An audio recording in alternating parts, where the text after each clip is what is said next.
அவங்க கொண்டு வந்த திட்டம் தான் மதுரையில் எய்ம்ஸ்.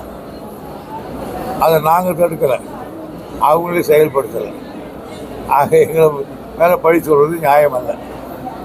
எல்லா திட்டத்தையுமே தடுக்கிறான்னு பொதுவாக சொல்கிறாரு சார். ஒரு திட்டத்தை சொல்லுங்க, அவங்க கொண்டாந்ததை நாங்கள் தடுத்துட்டு அவங்களுக்கு கொடுக்க வேண்டிய பணத்தை கொடுக்கலன்னா நாங்கள் திட்டத்தை கூடாதுதான்.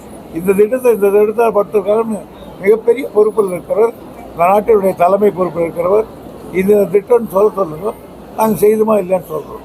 பிஜேபி வந்து ஜெயலலிதா எம்ஜிஆர் படத்தை போட்டு இப்போ தேர்தல் பிரச்சாரம் நேற்றுலேருந்து தொடங்கியிருக்கு, அதை பற்றி என்ன சார்?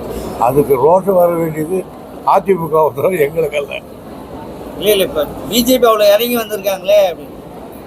அதுக்கு அவங்க சார் முடியாதவங்க போர் ஒண்ணி தான் நடப்பாங்க. அதனால் அவங்களுக்கு அதிமுகவினுடைய தலைவர்களை அவங்க மிஸ்யூஸ் பண்ணுறாங்கன்னா அவங்களுக்கு தான் கோவம் வரணும், எங்களுக்கு அல்ல. தொகுதி உடன்பாடெல்லாம் முடிஞ்சிச்சு சார் நம்ம திமுக கூட்டணியில். நீங்கள் எல்லாம் அது முடியாமல் தான் உங்களுக்கு பேசிக்கிட்டு இருக்கோம். நாளைக்கு 2 நாள் முடிஞ்சு போயிடும். தொடர்ந்து மோடியினோட வருகை தமிழகத்தில் தொடர்ந்து இருந்துட்டு இருக்கு சார். அதை பற்றி இதான் வந்து என்ன மாதம் 3 முறை எத்தனை முறை வந்து என்ன சார், பிரதம மந்திரி 10 தடவை வரலாம், யார் வேணான்ற சார். அவர் வரப்பெல்லாம் திமுக தாக்கி தான் பேசியிருக்கிறாரு. அரசியல் அதான் பண்ணுவாங்க. தேர்தல் காலம் இவ்வளோ நாள் திமுக பார்த்து பேசுகிறாரா, தேர்தல் வரும்போது தான் இப்போ திமுக பார்த்து பேசுகிறார். சீசன் அப்படி சார். இந்த ஜல்லிக்கட்டு காலத்தில் வண்டி மாடு கூட போயிடணும், அது மாதிரி தான் இருக்கு.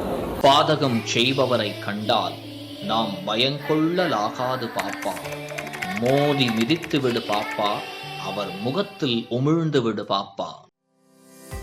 அண்மை செய்திகளை உடனுக்குடன் தெரிந்து கொள்ள இணைந்திருங்கள் இயம்நாடு தொலைக்காட்சியுடன்.